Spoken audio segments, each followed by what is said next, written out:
Please rise and join me in the Pledge of Allegiance.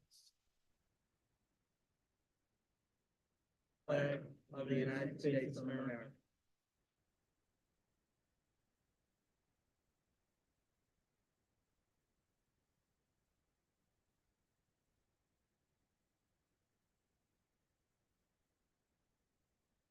Okay, thank you. And just for information, somewhere we have board member Xavier Moody Wuzik online. You there, Xavier?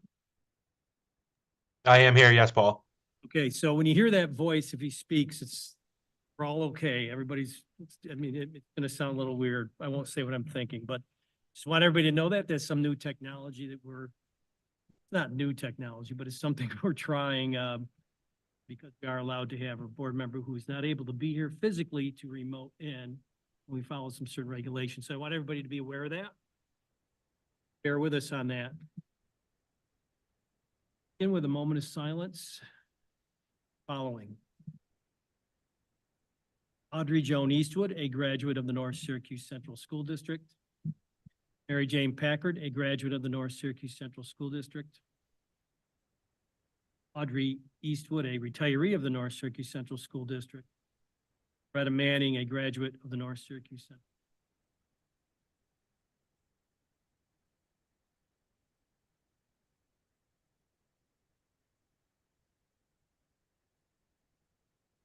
Thank you.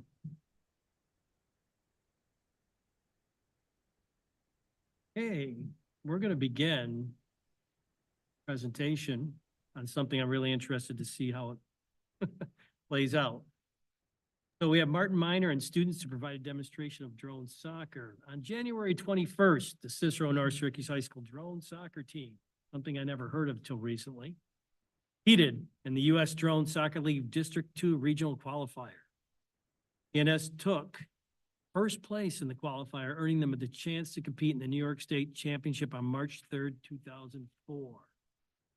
I'm going to ask for a point of personal privilege today. I grew up with a very difficult name to pronounce. Oh, it's still pronounced wrong to this day. It's Farfalia. So instead of mispronouncing your names, I'm going to ask you all to introduce yourselves. And then I'm going to ask you to take it over and show us what we're doing. We'll start with, I know Brady, so we'll start with Brady. If I can have the students come forward and introduce themselves, because we have people at home watching, so. We'll do is we'll face that way.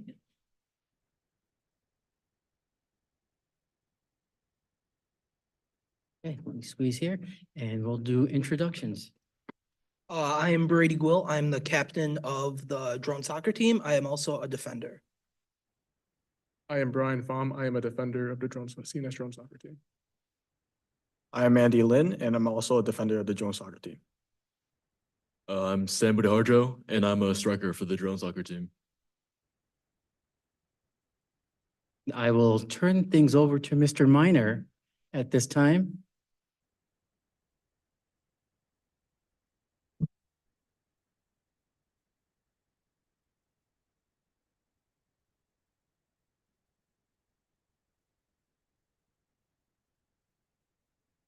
And if you guys could move, start flying. Okay, so what we're gonna do is demonstrate for you just the workings of the drone soccer.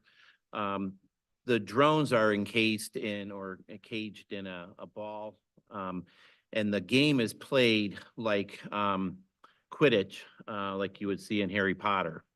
So they have Sam is a striker, so he's the only one that has a ribbon on it that could score. And then the rest of them will be a forward. One of them will be a forward to assist. And then the others are defenders because the other team is going to try to score on us as well. So a lot of strategy, learning how drones operate, what they do when you hit them. But it is a full contact e-sport of sorts. And we have a video clip here that shows you one of the matches that they were in.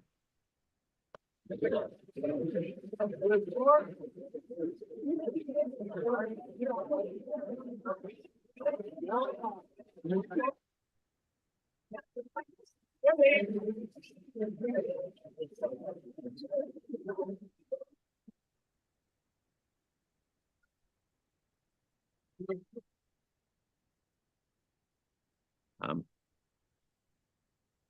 Well, technically. So what we do is the match goes on for 3 minutes.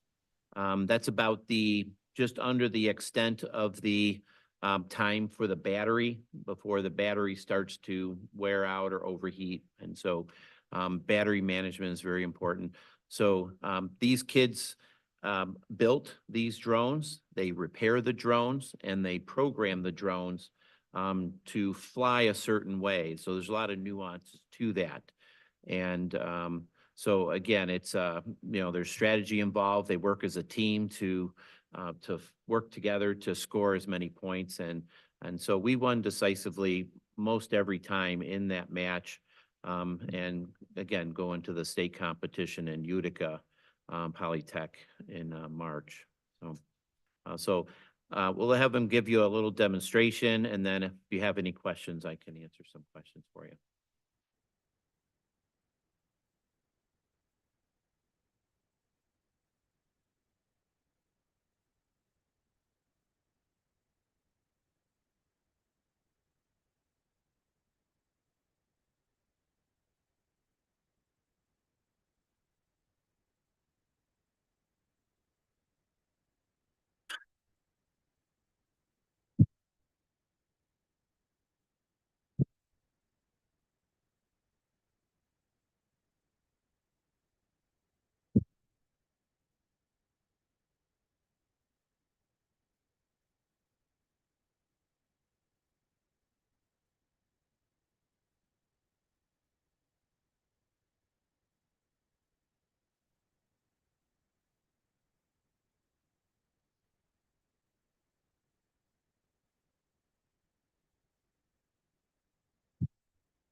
So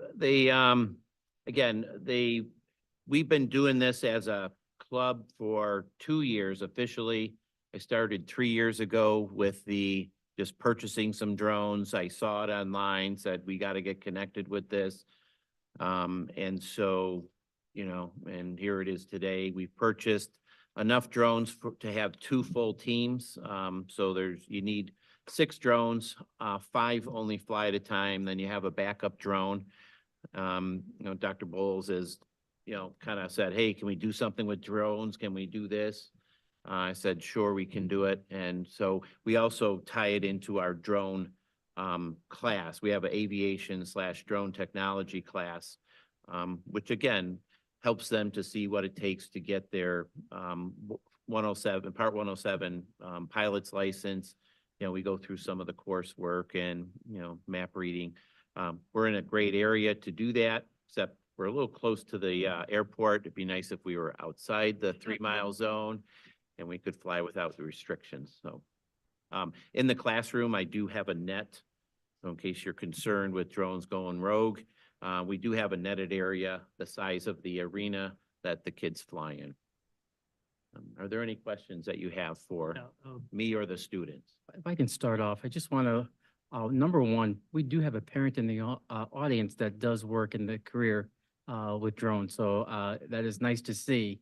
And if you can just let the board know, what are some of the careers that have evolved involving drones that our children can get involved in as they look to do something beyond high school?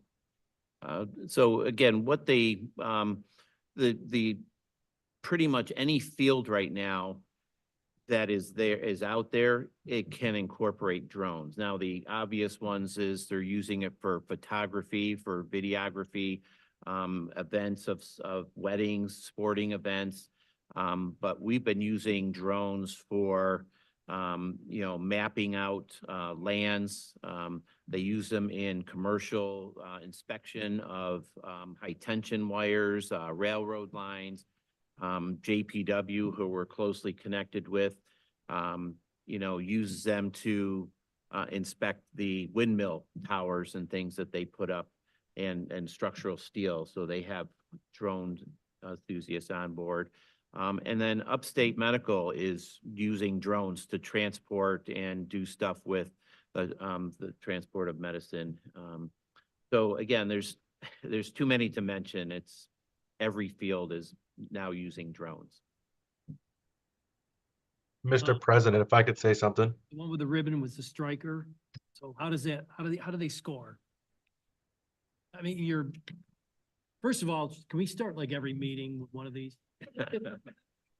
Like way too cool, but So they trying to get into a net and people are just trying to stop. So the them? scoring is there's a ring that was up in the cages, and they have to fly through the hoop. And it's got lights on it. Depending on, which set they have, it will score it as the drone goes through. But there are judges on the outside that are flagging and indicating, yep, this drone went through. And so it's every time that striker goes through, and it can only go one way, it scores. So Brady, you said you were the captain, but you have a striker. And so it's truly a team sport. I mean, you're assisting, blocking other opponents, I'm assuming, and they're, okay. I didn't know this existed till the other day, like I said. Now, I don't know where I've been living, but It started in South Korea, and then an engineer, in the military, a retired engineer, picked it up and said, we need to do this. He's in Colorado, so he started Drone Soccer USA, or USA Drones. And so they started in Colorado, and they're now, we have some of we have the largest number of schools in the Northeast right now, picking up drone soccer as an e-sport, and it's growing. oh, thank you. I just think it's super cool. That's it's one more reason to wish to be young again. And I'll stop talking. Go ahead. Thanks, Paul. So you're saying that it's growing, which is just obviously exciting. I'm wondering, do you have a rough idea of how many teams there are in the state? I know we're going to the state competition in a few weeks here. And just in general, seeing that esports are doing well, we have our esports team that has just won the state championship. I'm just wondering what exactly the landscape looks like, how many teams there are, and where this is headed. So I'm not sure of the number of teams. Brady might have.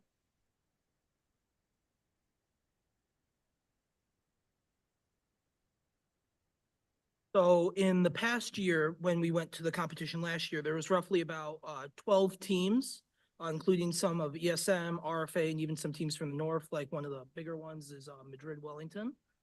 This year, we have expanded to almost 35 teams in New York. And then they also incorporated New Jersey and some parts of Pennsylvania in our district. So we are now up to around 52 teams in our district, where we go to these qualifiers. There's about 6 per state. So there's about 4 regions. And we are District 2 out of the 4. And there's 6 qualifiers in the state. Each team will go to a qualifier. One of the top, the first seed or the second seed will essentially make it to that state championship, where then you can compete to go to the national championship that will be taking place at Virginia Tech, which I believe that's either the top team or the top 3 team from your top 3 teams from your district. And Mr. President, if I could. about drones, you can't get more STEM based than this. You have the programming, you have the batteries, which are all LiPo batteries. I don't know how much we know about LiPo batteries, but they're like one of the most powerful reusable batteries that we have out there. So then you get the science aspect in it. It really is a team sport. I have to call out signs. These guys have to basically listen while we're playing. It's unpredictable, and you have to basically account for every single player on that court. Xavier had a comment. Yes, could you hear me? Yes, I can. Okay, awesome. Hi Brady, how you doing? Good. How are you doing, Xavier? Good. I guess everything exciting happens when I'm not there. Um, but thank you all for the really great demonstration. I really appreciate you all coming, and I love to see what's happening in our schools. I just want to give a quick shout out to Mr. Miner. I had him as a student. I don't know if he remembers, but I was in his welding class when I was a junior, I believe. And it was one of my best experiences I had as a high schooler, and I'm so glad to see that he's continuing. Having all these excellent students, and he's really a huge staple in our high school. So thank you, Mr. Miner, for giving all these kids and helping fostering excellence.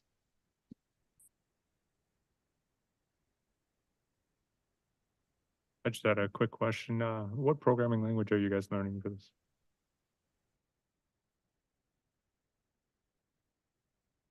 Might Okay. want to use the microphone. The program is called Beta Flight, and within that, we have a set base program, and then in Beta Flight, we can change little nuances of the software. Behind it is, again, code. And so they're not writing direct code, but they're changing code in that software. Within that software, essentially the lights that you saw were flashing and all that, that can be changed. The speed of the drones which we fly can be changed. The control that each drone is essentially individualized to that person and to that person's position. Other schools have been working with Beta Flight for a while now. We've reached out to, I have personally reached out to some schools seeing, hey, what has worked well with you? What can we change that would better our drones, that we could compete with you, and essentially what won the competition is part of the coding, along with how good these people played and practice. We essentially meet 2 times a week for 1 to 2 hours. And it's just, we fly, we play against each other, and we try to learn what our opponents can do that we can do better, essentially. Thank you. Hey, well, thank you very Real much. Thank quick, you. Oh, real quick. sorry. Mr. Miner, thank you for everything that you've done. You know, retiring after 30 years here, we are really going to miss you. You have brought so many innovative things to this school district between your hydrogen fuel cells. I mean, it's been, the list goes on and on. So, thank you for your leadership in bringing all these STEM programs here. We will really miss you.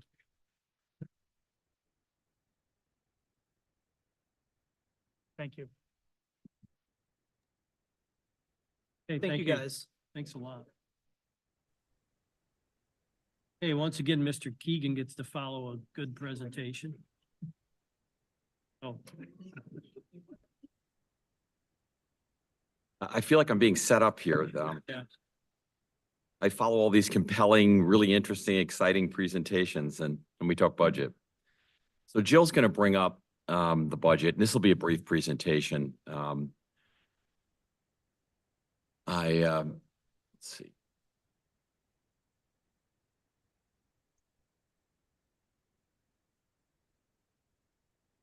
So it's a bit of a repeat from last time talking about state aid, but I'm going to go through the governor's budget proposal one more time and hit a few highlights, things I didn't know last time we met. We'll look at our first tax cap calculation. This is the calculation of the tax levy under the tax cap legislation. So this will be our first look at it. There are a few numbers there that perhaps will change between now and the time the board adopts the budget. So I'll let you know about that. Then we're going to talk a little bit about budget outlook, some observations and some things that are kind of looming in our minds as we embark on the budgeting process, and then finish with the timeline. So this is the same set of numbers you looked at last time. No changes here. I know you can't see the whole foundation aid line item, but we did get an increase in foundation aid, almost $1.2 million. I mentioned last time that excess costs, private and public, I just want to emphasize, pretty big number, you know, almost $6 million in total. That aid is for our students with special needs, particularly our students that have significant needs. You'll notice some negatives in the hardware, technology, software, library, textbook. Again, that's due to declining enrollment. Our building aid number, you can see that that's down about $278,000. And you might be wondering, how could our building aid be down? We've approved so many capital projects. We have so much going on. And I'm going to talk about that and then I make a comment on UPK. So I have some notes here that I want to just share if I can do this. I can. If I point Jill.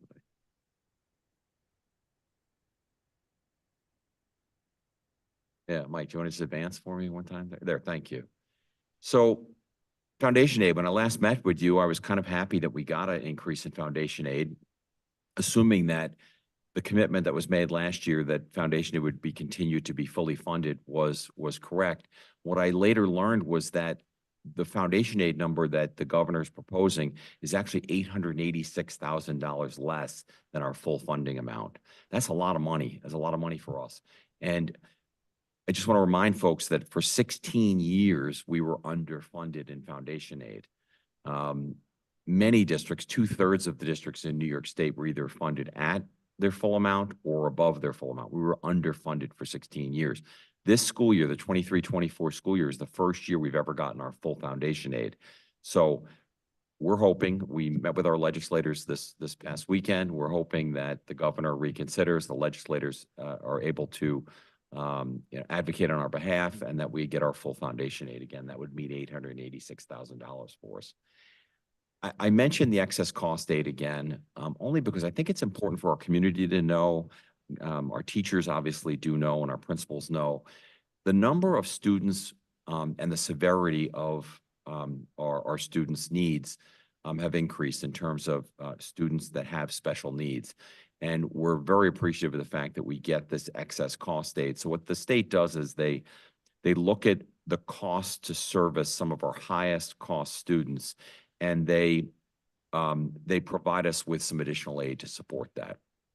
And that's why you're seeing an increase, because again, the number of students and the severity has increased. I mentioned capital projects, and you saw that our aid for building projects is down. The way New York State aid works for building aid is that you don't get the aid until after you complete the project. So we've got a lot of projects in progress. We won't get the aid until after we file our final cost report. And so don't worry, we'll get our aid. It's just going to take a little bit of time. In the meantime, we're financing the costs of those projects. And then the last thing I want to mention that was a bit of a surprise, working with Dr. Leahy and the rest of our team that supports UPK, although we got a significant increase in UPK aid, there's a cap on the amount of money you can spend per student. And that cap does not cover the full cost of providing a full day program. And so we're hoping that through this legislative process, there'll be an increase in that capped amount. We're currently servicing over 300 students. As you know, we have about 600 kids that come to kindergarten every year. That's about half of our kindergarten population. We think there's room for growth, and it's a super important program. And we're hoping we can get additional aid for that program. So let me jump to the preliminary tax cap calculation, and I'm going to try to do this so I don't confuse you. The first line in there is the tax levy for the current school year, the 23-24 school year. So our taxpayers, when we sent the bills out, there was $101 million billed to the community. And there are a couple components of the tax cap that are important to note. One of them is pilots. Those are payment in lieu of tax agreements. And what they are is they're incentives to businesses to come to town, create jobs. And if they do that, they pay less than their full share of the school tax. They make a pilot payment, and that payment is subtracted from our tax levy. And so we get the payment directly from the people that earned that pilot agreement, but we do not charge them sales taxes. So you're seeing in there that our pilot for this year is $694,000. But we're subtracting out $765,000. So what that's effectively doing is lowering the tax levy for the incremental amount of pilot revenue.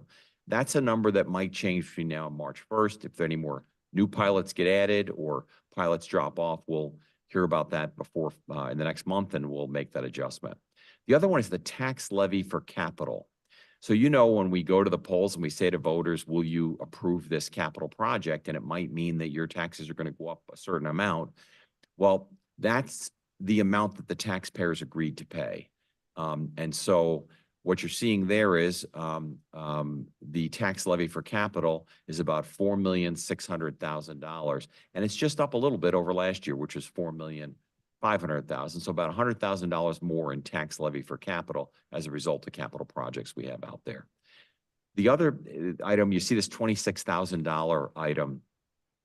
Basically, whenever the ERS or the TRS increase over 2%. Now, I don't mean 2% as in like 2% of their costs. It's the rate. So for ERS, for example, we're going to pay about 10% of an employee's salary in ERS. If that goes up to 12%, a 20% increase, then we would be able to increase the levy. In the case of ERS, it went up a very nominal amount, so no impact there. TRS, that is. ERS actually went up.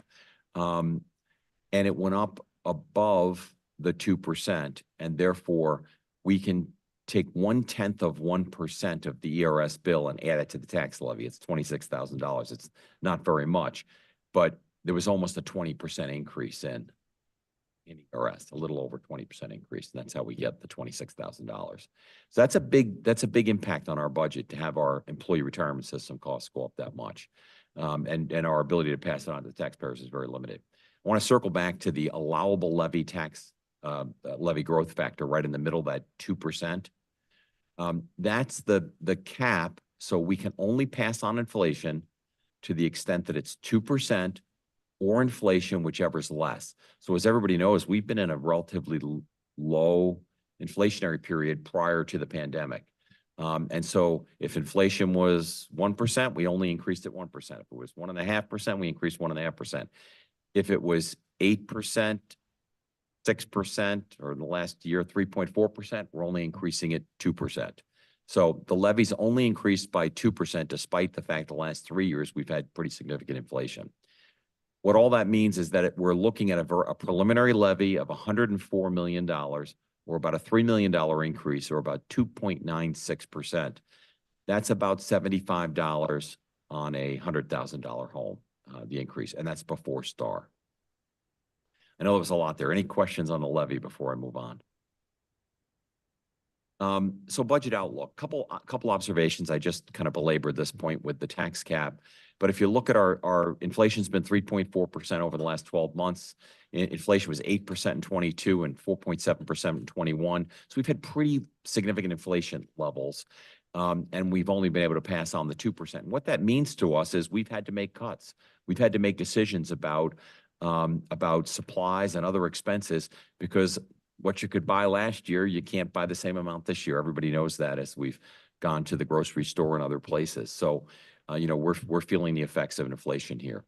Our revenues have gone up on average. They'll go up by 2.7%. That's the tax levy increase of 2.9% and the state aid increase of 2.5%. So that's a relatively low increase in revenues when you consider inflation and the market that we're operating in.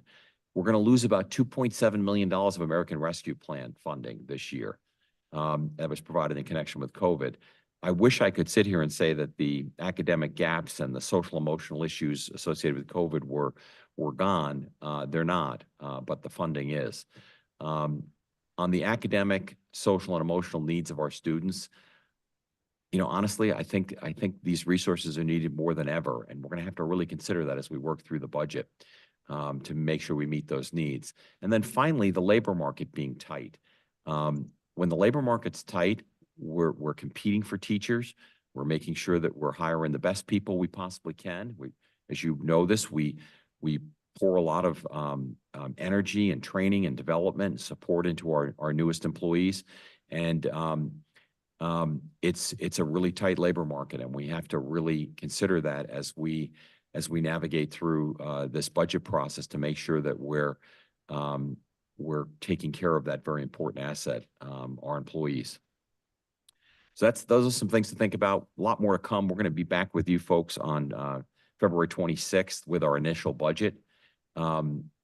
This is the budget calendar, initial budget on the 26th. It'll give us about,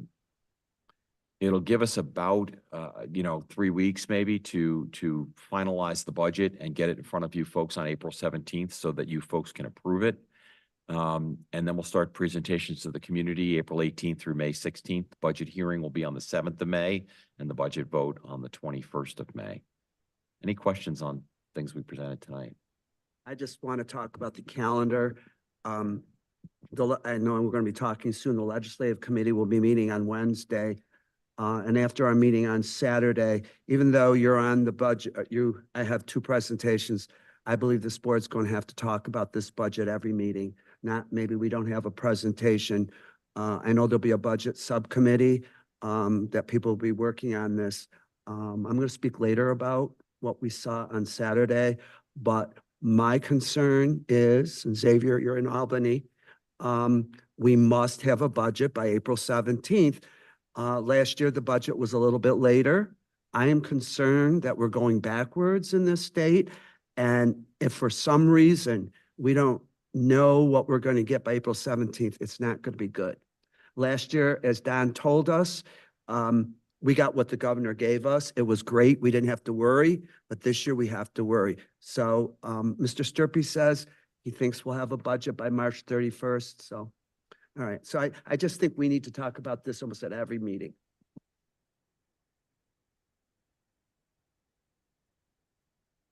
Thank you. Okay, thank you, Don.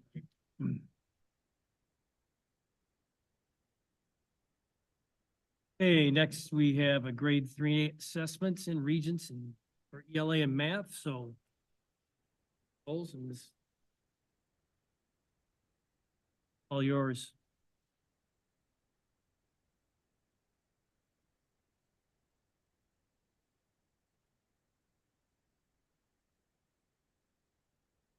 Yeah. Okay, that sounds good. Good evening, everyone.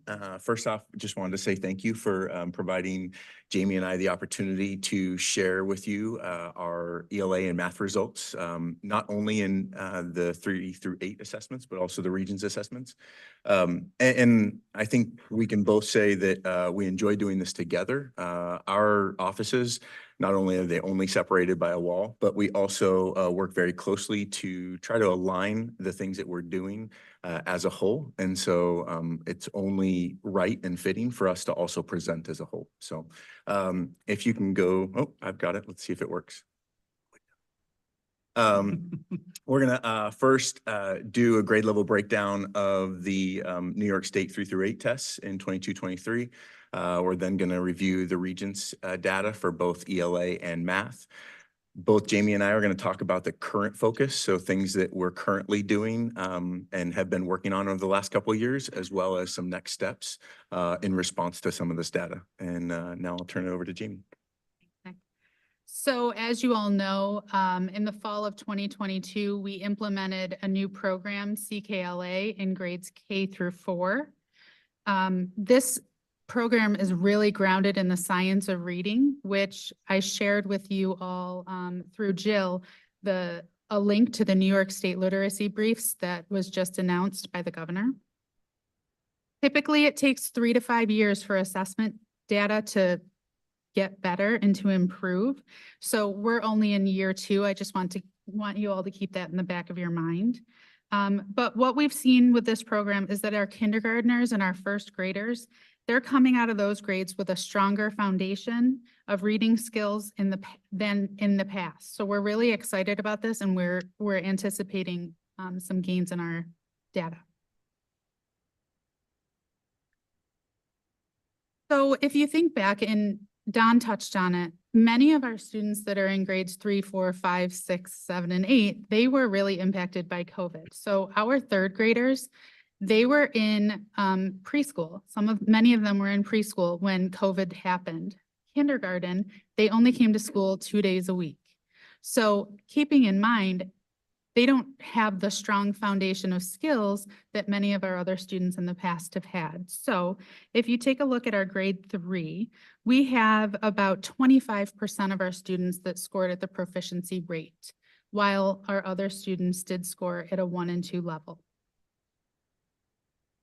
For grade 4, it does improve our proficiency rate over the years. Over the grades, it does improve. What is important for you to keep in mind is that our students who score a 1 on the New York State assessment, we do provide them with AIS services, K-8. Our students that score a 2, we work with them during win time to work on those skills that they're missing, as well as provide some AIS support as well. Grade 5. This year, we implemented a new program, Grade 5. We're working grade 5 through 8. It's called EL Education, and they're based on the New York State modules. So keeping in mind that as we look at our data this year and moving on for the next couple of years, hopefully we see the growth that we're anticipating, but EL program that's also based in the science of reading. Grade 6, we've got a 39% proficiency rate. All of our percentages, the 3s and the 4s, they have gone up since kindergarten. They all go up. Grade 7 is 46% proficient, scoring a 3 and a 4. And then grade 8 does dip a little bit at a 42%.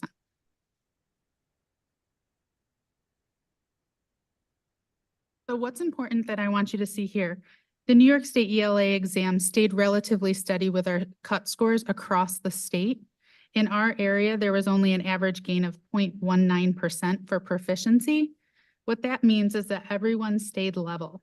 We did drop by less than 1%. We dropped by about 0.5%, which is not a big difference from the schools around us. And we showed greater growth at grades 5 through 8 with a slight decline at grades 3 and 4. And then finally, if you remember, I presented this data at the CNS BPT meeting. We do fairly well with our Regents exam. Historically, we have about an average of over 90%. We do hover within a percentage rate of 93, 92 for the past several years. But that shows that our students, when they come to us for 11th grade, they do have the foundational skills that we need them to have in order to be successful in secondary and post-secondary. So in terms of math, this is actually year 5 of a curriculum resource that we have been using. So last year for this data was year 4. It was arguably the most we'll say used to integrity or fidelity that we've ever had up until that point. This program was put in place the year that COVID happened, and then the following year really had to cut back on a lot of stuff. And so this year really starts to show, is this something that is a viable option for our students, and is it showing the growth that we really wanted to see? Another thing that's important to notice, if you were to compare year to year, New York State did something that I'm not a huge fan of, but they did it anyways, without my opinion. There was a significant increase in cut scores in mathematics. And so when all of the data came out, you could have looked at our scores and not done any comparison data and said, wow, we grew a lot, and yet everyone grew a lot. And so when you look across comparison data across the BOCES, across the state, there's a significant growth. And in fact, in our area, the growth is approximately 11% per grade level. So just to kind of keep that in mind in terms of proficiency, math proficiency looks higher even than ELA. They used to be very close to each other. Now math is represented by an 11% growth approximately across. And I can talk about kind of where we fell at the end of this. So this is our 3rd grade data. One of the things that is really hard to talk about here is the difference in growth because of a cut score change. And so it's hard to talk about that 37% proficiency number based on a previous year because of where we fell and it looking different from one year to another. But it was a 37% proficiency in third grade. Third and fourth grade are a little lower, with fourth grade showing a decent growth there. Again, the thing that is probably most encouraging, while difficult to understand that, but that both of our level ones are around 25, 26%, which is down. Again, hard to determine based on cut score information. However, one of the main things that is really important to me, and Jamie, both of us, I have talked about this, is those level ones. We know that if a student's making it past 8th grade at a level 1, they're going to really struggle in our Regents exams, and they're probably not going to be college and career ready like we need them to be. So that's an important statistics that we like to look at. 5th grade is a highlight this year. If you remember from last year, 5th grade was was on the lower side. And this is a really encouraging number, not just because of the growth, but it's also growth as a whole. So I talked to you about growth of 11% on average. Their growth was 21%. So a real significant growth in 5th grade. Actually, 5th, 6th, and 7th grade made some really significant growth. Again, 6th grade continues to be a really strong grade level in mathematics. Again, here is at 58% of our students being proficient. And an increase in our level 4s, which is also exciting. We like to see those highest level students and us making sure that we're continuing to hit that for our highest achievers. 7th grade, again, I talked to you about that 11% growth. This was another group that grew over 20% proficiency from the year before. So while that's not cohort specific, it is teacher specific, and they made some really great growth and have done some really cool things working together as a team this year. And again, 8th grade also grew up over 20%. This number is, go ahead, yeah. Can we go back a slide? No, you're talking about the growth. When you just said it's not cohort specific, you got me confused. We talking about growth in the cohort or growth in the grade level? Because you sound like I heard both, and Yeah. I'm sorry, I got. No, I'm sorry for the confusing. So this is not, so we are not talking about cohort growth. And in fact, none of our slides specifically talk about cohort growth. I would have talked about cohort growth, but because of the cut scores changing, it's hard to talk about cohort growth. So in 8th grade, this number is, oh yeah, okay. So I believe this number, if it's not this number, it's really close. I think it might be actually 46%. So what New York State does, because a lot of districts have added in their 8th grade advanced students into taking the 8th grade exam. So now what they do is they put out two numbers. They put out what's called 8th grade only, and then 8th grade plus Regents. And so we did not as well on the 8th grade plus Regents as I would have liked to have seen. But again, a really significant growth from the year previous, even with the 8th grade plus Regents. And again, that group this year specifically has worked really hard, and I'll talk about that in a moment. This is kind of across. I think that the thing that I would highlight the most is our level ones and really trying to keep them under that 25% range. Again, hard to kind of determine based on cut scores, but important that we are lowering the level ones as a whole. And we're increasing level 4s almost by grade level, which is pretty exciting as well, as you look at that. Our Regent scores, the algebra Regents had some really, really great increases. I talked about this in the fall with the Board of Education, but we had an increase that put us at like 3% proficiency increase across the OCM, which is a really exciting number, and showed that we are achieving at a faster rate on the algebra Regents than we are against our kind of our schools that would be similar to us. This is our algebra 2 Regents numbers. and then geometry, kind of speaking to the fact that our Algebra 2 is our second Regents, where our geometry is our third Regents for our Gen Ed track kids. In the advanced track, they actually go Algebra Geo, Algebra 2, but our Gen Ed kids go Algebra 2 Geo. One of the things that I just pulled some data on was retention statistics. We do a much better job than a lot of our other districts around getting students to stay in 3 years of math Regents. And so that's a really important thing. Sometimes you can look at proficiency and that can be a skewed data, especially with Regents. What you could say is, hey, we are keeping students in our Regents track longer.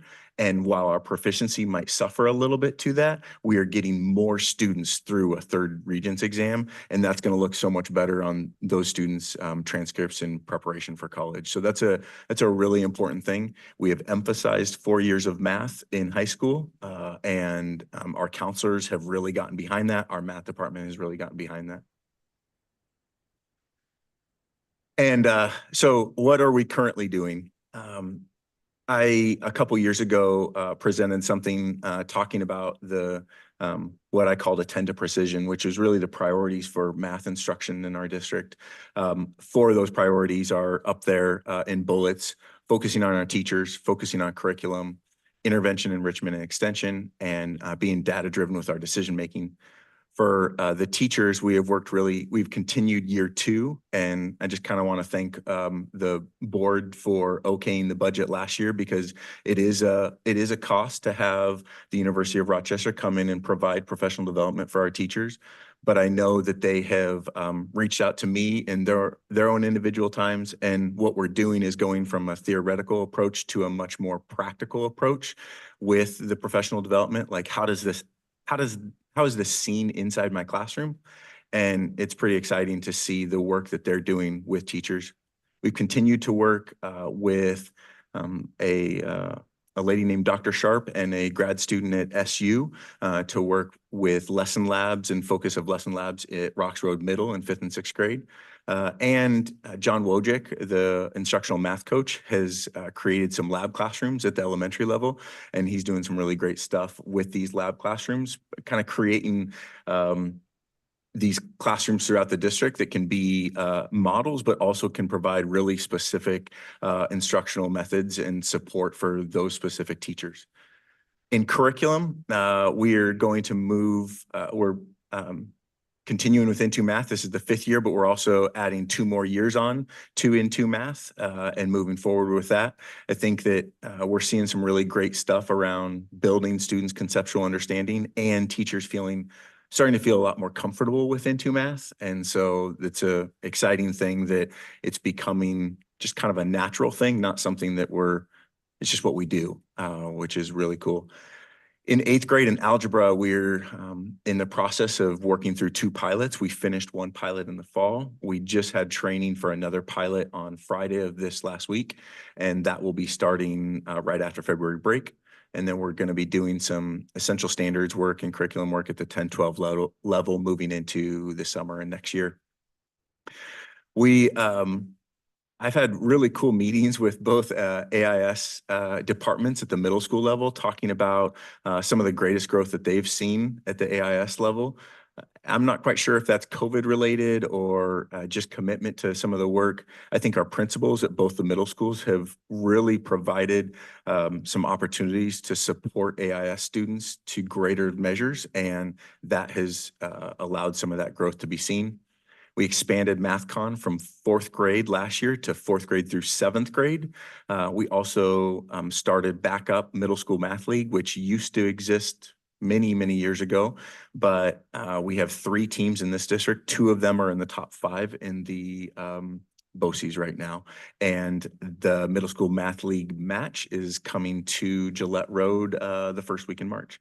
So that's a really exciting thing. And I know the teachers can't say enough about it. They both MathCon and Math League love seeing these students work on these really high level, high cognitive tasks in their classroom.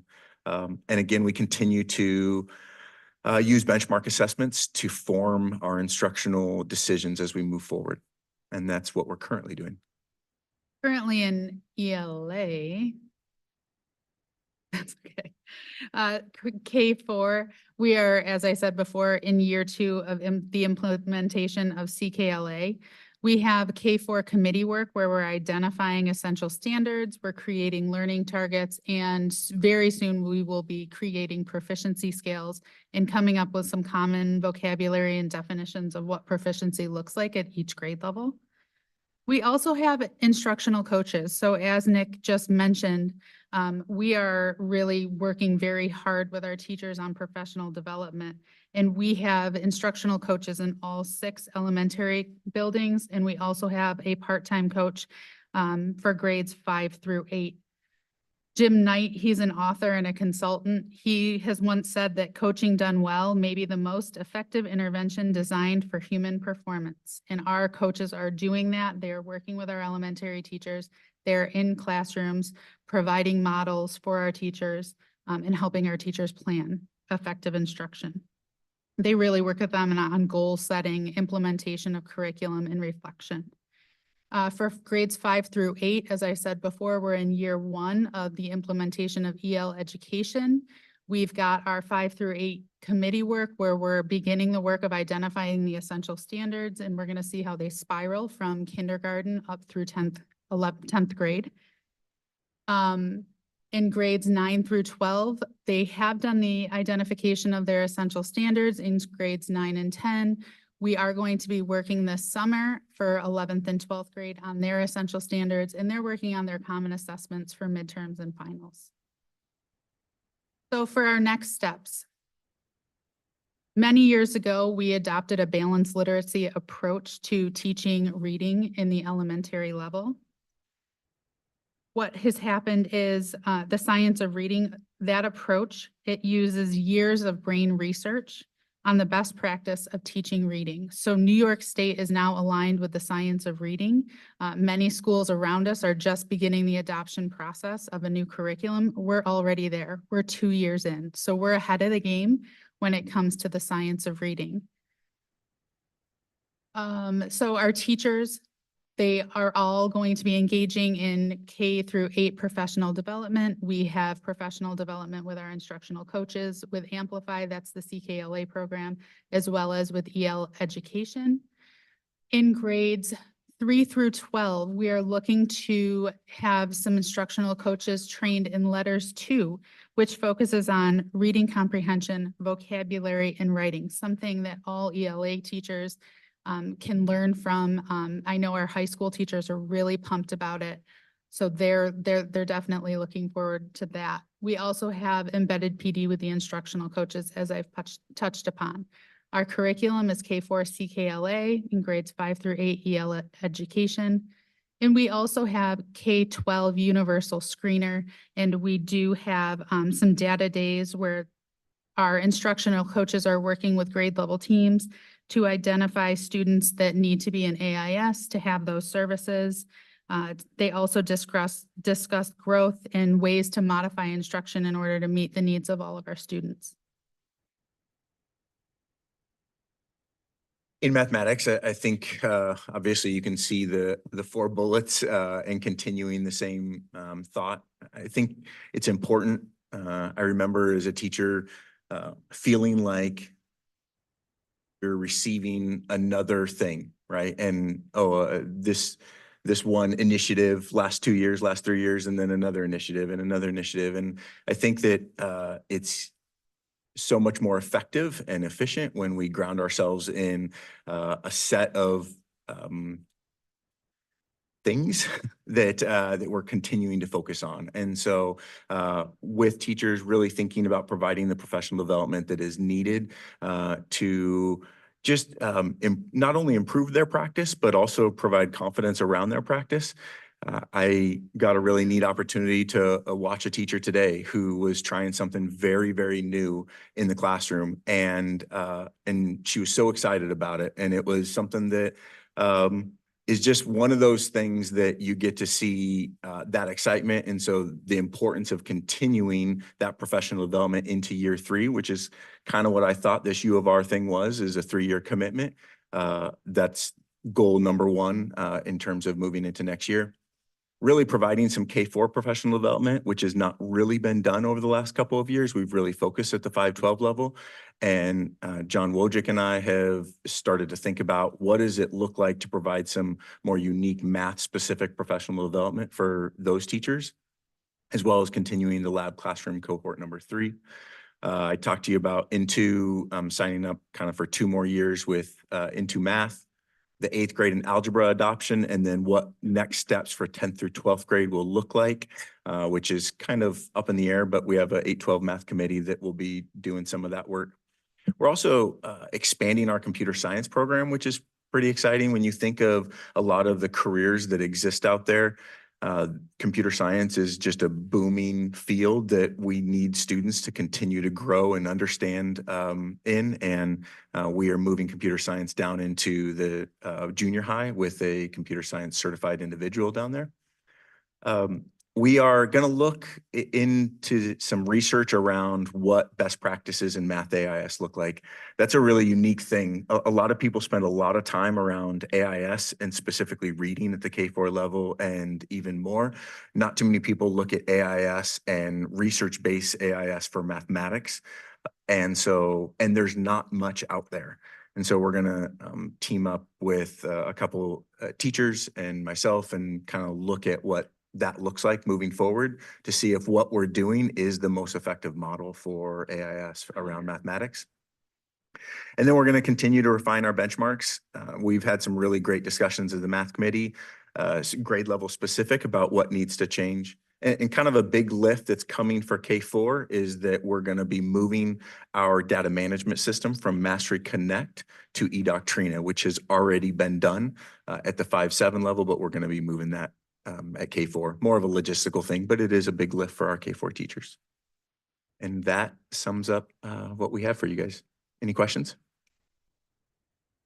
And the algebra and the Regent scores, that's everybody, right? That's both tracks? It is everyone. Thanks for asking. Yeah.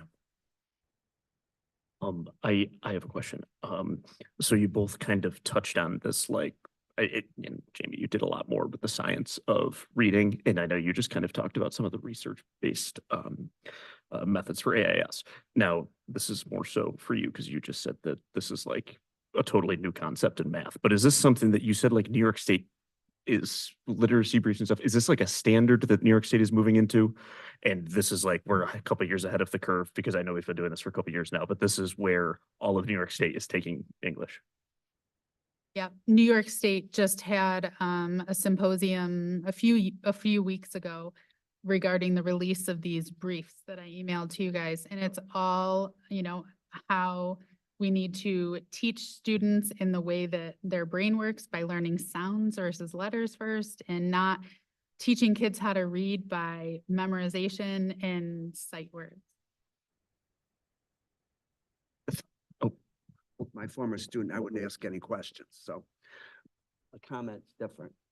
And I've said this to you a million times, Jamie, when you were principal, executive principal.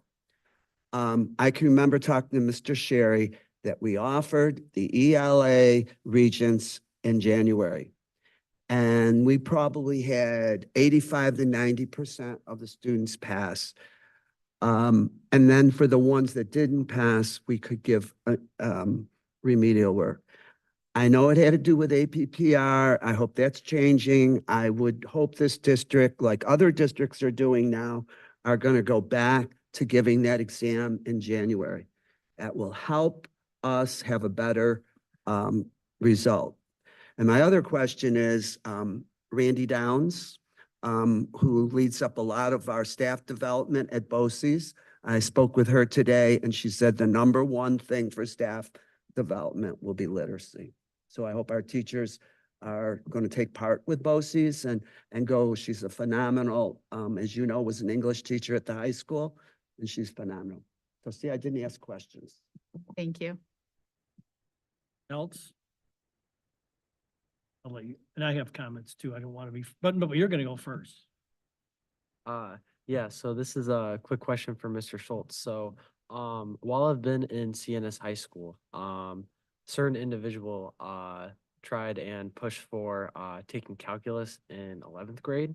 So basically, what I did is I self-studied pre-calculus, summer of 10th grade into 11th grade, and then I took AP Calc in 11th grade. And then there were students, because I told a lot of people about that. I'm like, oh yeah, I guess it's maybe something you can do. I don't know if they just let it slide this time, but then some more people did it this year.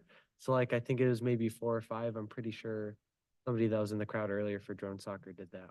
But I was just wondering if that's going to be something that's going to be streamlined in the future, or if it was just like kind of a random couple year thing. Loaded question. And the reason I say it's a loaded question is because there's potential that it opens floodgates, right? And so you have to kind of be careful because we have an accelerated track.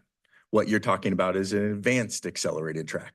And I think that there are certain individuals that makes a lot of sense too. And so I have had multiple conversations with individuals actually at the junior high this year to look at the possibility of that, but it really only fits for a certain handful of students. And it makes sense for that handful of students. And I think that we have to be careful about that, because if we push it and it doesn't work and it doesn't fit, then we might be setting up the students up for failure. Yeah, I could definitely see that being problematic, where if somebody did that and then they weren't up for it, then yeah, that could be disastrous. But I was just curious because even though some more people did do it this year, there were a lot of people the year I did it that are in my class that I feel like definitely would have benefited, because one of the things I hear a lot about pre-calc is you have the people that are doing fine, you have the people that are struggling, but then you have the people that just kind of fly through the class all year and don't really take too much away from it. So I just thought that potentially having that extra advanced pathway might be beneficial for some. Thank you. Fully understand. Thanks for asking it. Just want to thank you for the presentation. You mentioned a couple things that are important. I just wanted to comment on, and that was Jamie started. She mentioned the 3 and 5 year. I think we're in year what? Nick said that we're in year 1 of program for grade 5, 6 in literacy. 5, 8. 5-8, grade 1, K4 year grade. 2. Year 2. You're in year 5 in the math program. And I just like pointing it out because, 2 of our 3 goals in the strategic plan are graduation rate and reading proficiency. Obviously, we have work to do on reading proficiency. Always like to look personally at the graduation rate because that's the end of the whole game, and that's what we're striving for. So I think we're in a good place there, and I appreciate the comment on, I call it initiative overload, where we're shifting all the time, changing horses midstream. I know CKLA came in with some controversy, 50-50 split, but once we choose something, I think we need to stick to it. And, when you don't, that's where it's a self-fulfilling prophecy you don't see. I think we will if we stick with it, and I appreciate that comment. And I appreciate you stepping up. Thank you. Could I make a quick comment? Right here, Oh, I thought it sorry. was Xavier. You thought it was coming from above? Yeah, okay. I like on the K4 that you identified the essential standards, because I see a lot of times, and this could be with math as well, there's so many standards, and to try to, I feel in some ways like, we're trying to shove too much curriculum down students' throat. And then I think that becomes an SEL situation. I think that's part of it. There's a lot of angst with students. So when teachers get together, I'm curious if it's like, could be a BOCES thing or a district to district thing, as far as like what one district does to identify essential standards, does another district do?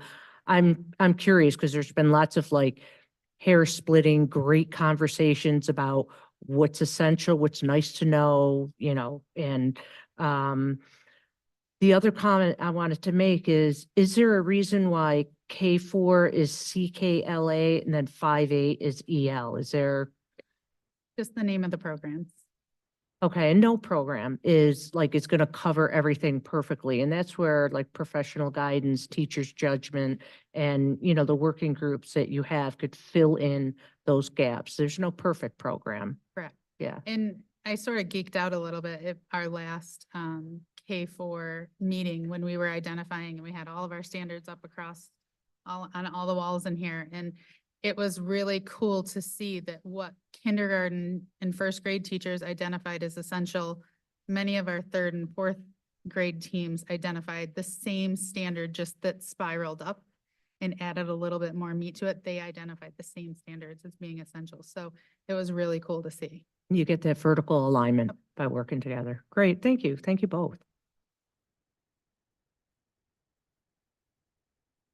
Thank you. Thank you. Yep.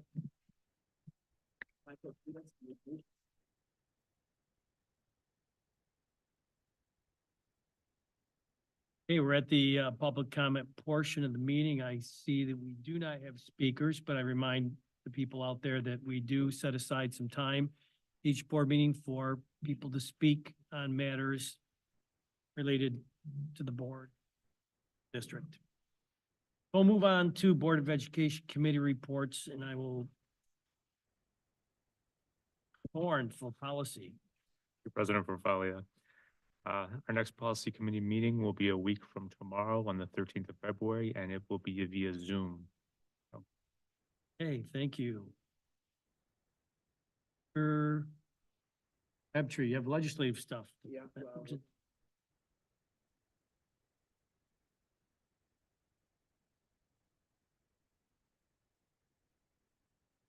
Thank you. I believe we shared with the board that our girls, middle school girls from Gillette, won the robotics competition at the most.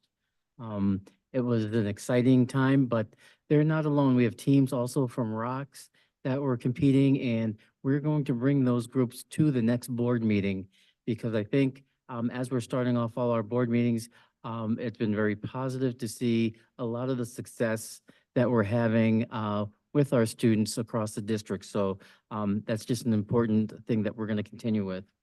Other things, our CNS boys bowling team won sectional championships on Sunday.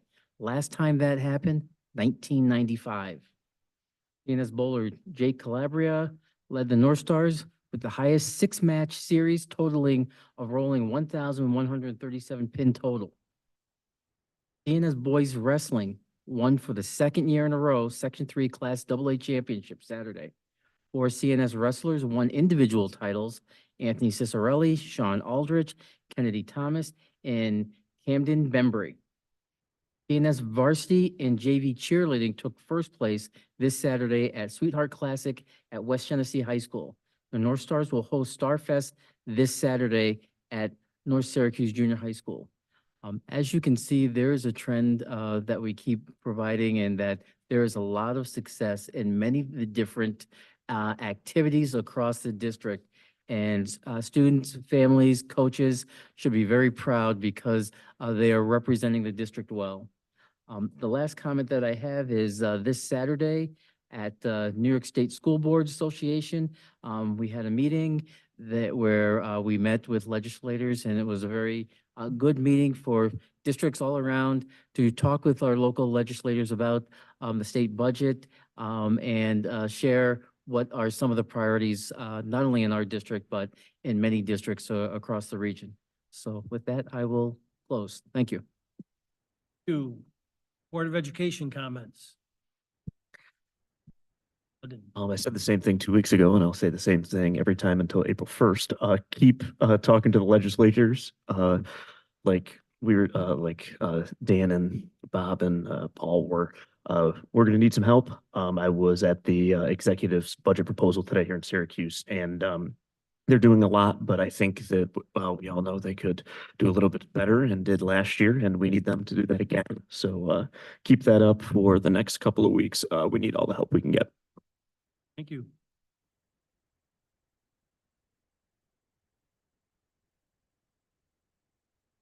Oh, you had. Okay, you're up then. Put me on legislation. Well, first of all, I want to piggyback on what our great superintendent said about our bowling team. Unfortunately, Mr. Feeney will be retiring, and so this was his last year as a coach, but I had a chance to go down there. Mr. Calabria is an eighth grader. Now, I bowled for 50 years. I don't want to tell you what my average was, but those kids are amazing, and so are the girls. The girls are amazing too. And then for the wrestling, that's just amazing because Coach Wise is under the weather with a health situation, and his assistant coaches picked up the slack and got in there. So, you know, it's not only the players, it's the coaches that are behind them. Yes, we had a legislative meeting on Saturday, and Xavier, thank you for being there. It was pretty interesting. I am very disappointed with the governor of this state. It's like we're going backwards with Pataki and Cuomo, that she does not see really the importance of funding our schools. It's just sad.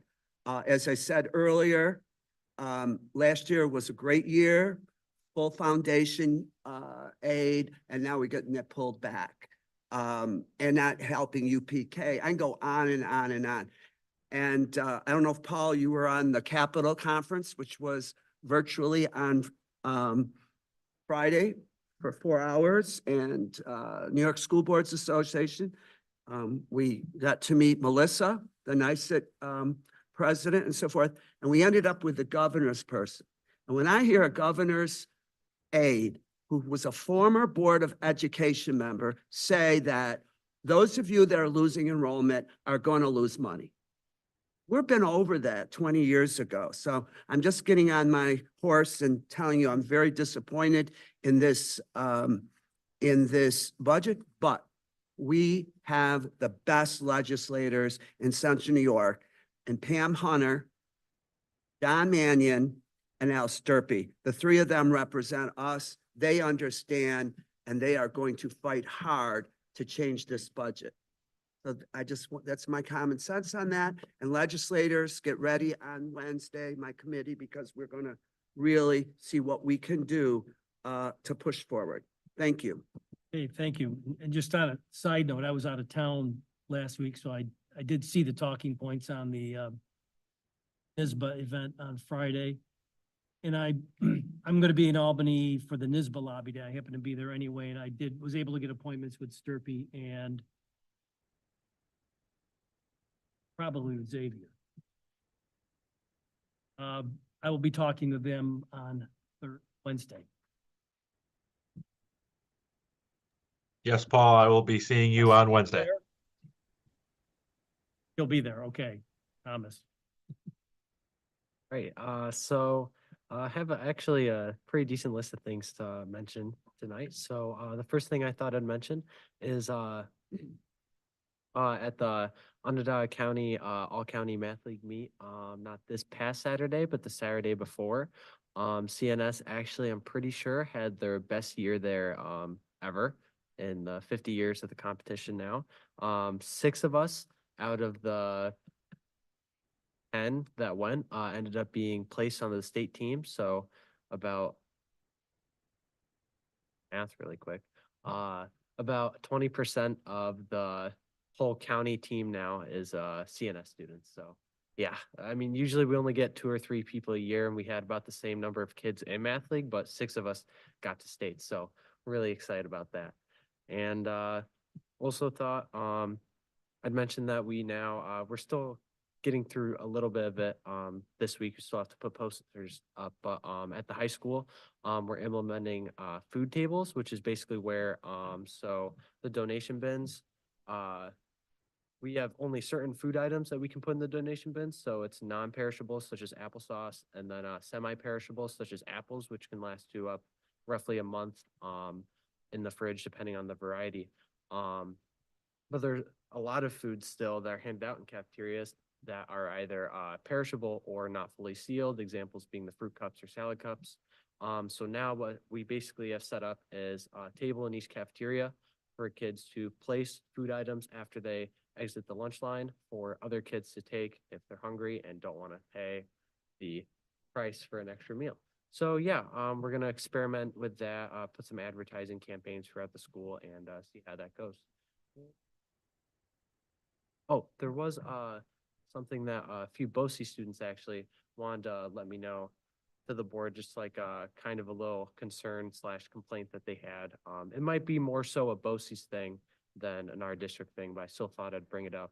They said that there were some troubles with when they had BOCES classes where they ended up coming back third block to where teachers would mark them absent repeatedly over and over again, especially in gym classes. And it's kind of just like it's something that can usually get resolved, but it's just a lot of back and forth when it seems like there should be a system in place to ensure that we'll know that they're at BOCES and not skipping class. But yeah, I think that's all I have. Thank you very much. Right, routine action items. If I could get a motion to approve. January 22nd, motion from Mr. Thorne, second from Dr. Kramer. Any discussion? Being none, all in favor? Opposed? That is carried. Thank you. A motion, please, for consideration of classification of disabled students in B, C, and D. Motion from Mr. Ludden, second from Mr. Thorne. This is the placement by the committees in home setting. So those B, C, and D are before us. Any questions or discussion? Being none, all in favor? Opposed, and those are carried. And E, please, acknowledgement of business office reports for November. Motion from Mrs. Agru, second from Mr. Marizio. Before us, discussion. Being none, all in favor? Opposed, and those are carried. And we have the marketable and non-marketable surplus. Motion, please, Dr. Kramer, second from Mr. Ludden. Those are before us. Any discussion? Seeing none, all in favor? Opposed, and those are carried. And a motion for policy 9600, please. Motion from Mr. Thorne, second from Ms. Sagru. We'll go with that one. That's before us. Any discussion? Seeing none, all in favor? Opposed, thank you, and that is carried. And C, a motion to amend the resolution to declare emergency for purchase of fire alarm system at North Syracuse. Ludden, second from Mr. Thorne. For us, questions? Seeing none, all in favor? Opposed, and that is carried. And a resolution to approve the services agreement with OCM BOCES. Add location to district-wide area network. Motion from Dr. Kramer. Second from Mr. Thorne. Discussion. None, all in favor? Opposed, and that is carried. An acknowledgement of gifts. A motion, please, to place that before us. Motion from Mr. Sagru, second from Dr. Kramer. You can see those three listed. Any discussion? Being none, all in favor? Opposed, and that is carried. Thank you. And item F, food service, we're abolishing creating positions. Motion. Ludden, second from Dr. Kramer. Any questions or discussions? That was in a letter. Okay, all in favor? Opposed? Thank you. That motion is carried. And retirements to acknowledge. Last big list. We have Elizabeth Blatt, social worker, retiring with 19.5 years of service.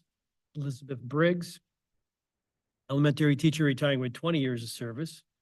Teresa Brousseau, teacher of visually impaired, retires with 32 years of service. Tricia Fassett, social studies teacher, retires with 31.3 years of service. Thomas Feeney Jr., physical education teacher, retiring with 24 years of service. Martin Miner, technology teacher, retiring with 30 years of service. Joanne Ranella, elementary teacher, retires with 25.8 years of service. Annette Stein, teaching assistant, retiring with 21 years of service. Victoria Weir, mathematics teacher, retires with 23 years of service. Joanne Burns, special education teacher and dean, retiring with 37 years of service. And Margaret Gray, special education teacher, retiring with 32 years of service. That's our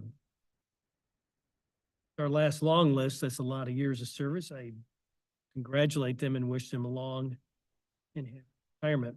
But that's makes me speechless, especially when we listen to the budget report and we know about the teacher shortage. Thank you to those folks. Instructional personnel report A. motion to place that before us. Motion from Mr. Mauricio, second from Dr. Kramer. A is before us, which will have those retirements on them. Any discussion? Sorry, I did say it before. That's but, okay. It's before us. It's appropriate now, I think. As you know, there is a short.